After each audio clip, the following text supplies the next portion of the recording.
सुकमा से बड़ी खबर आ रही है। सुरक्षा बलों के हाथ बड़ी कामयाबी लगी है। 29 नक्सलियों का एसपी के सामने सरेंडर। जी हां, गोगुंडा में सुरक्षा कैंप खुलने के बाद सरेंडर किया है और केरला पाल एरिया कमेटी में ये सभी नक्सली सक्रिय थे।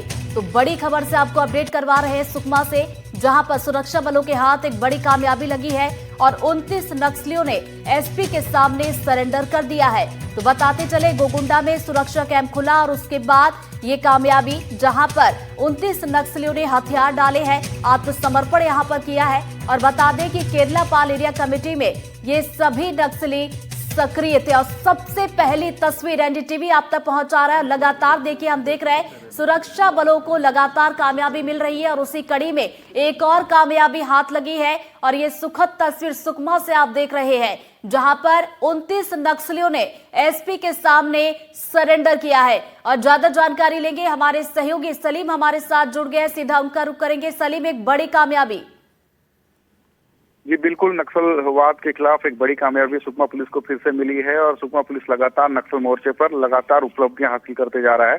हाल ही में जो समर्पण हुए हैं उसके बाद ये जो समर्पण है ये बहुत खास इसलिए भी है क्योंकि जब गोगुंडा का जो इलाका है, जो पहाड़ी इलाका है, जो 45 सालों से माओवादियों के कब्जे में रहा है, माओवादियों का गढ़ के रूप में जाना जाता रहा है, वहां कैंप खुलने के बाद अब नक्सली खुद अपने आप कैंप चलकर पहुंच रहे हैं सरेंडर के लिए। तो ये बहुत बड़ा बदलाव देखने को मिला है।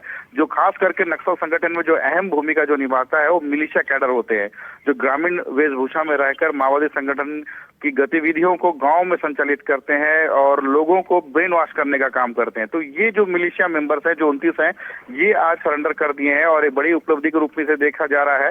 और खास बात ये भी है कि जो माओवादी संगठन का जो विस्तार जो गांव में किया जाता रहा है, तो मिलिशिया मेंबर की अहम भूमिका रही है। तो इसमें आज 29 नक्सलियों ने सरेंडर किया है, जिसमें से एक 2 लाख की इनामी नक्सली है। और गोगुंडा वो इलाका है जहाँ मलगेर डिवीजन जो माओवादियों का संगठन रहा है और लंबे समय से माओवादी उस इलाके में रहकर नक्सल गतिविधियों को पूरे जिले में संचालित करते थे। आज वहां कैंप खुलने के बाद नक्सल लगातार खत्म होते जा रहे हैं और एक बड़ी उपलब्धि के रूप में इसे देखा जा रहा है। जी सही में आपसे ये भी जानना चाहेंगे, बातचीत का आखिर माध्यम क्या रहा? क्या साथियों से प्रभावित होकर इन्होंने आत्मसमर्पण किया या फिर सरकार की जो नीतियां चलाई जा रही है उससे प्रभावित होकर इन्होंने हथियार डाले हैं?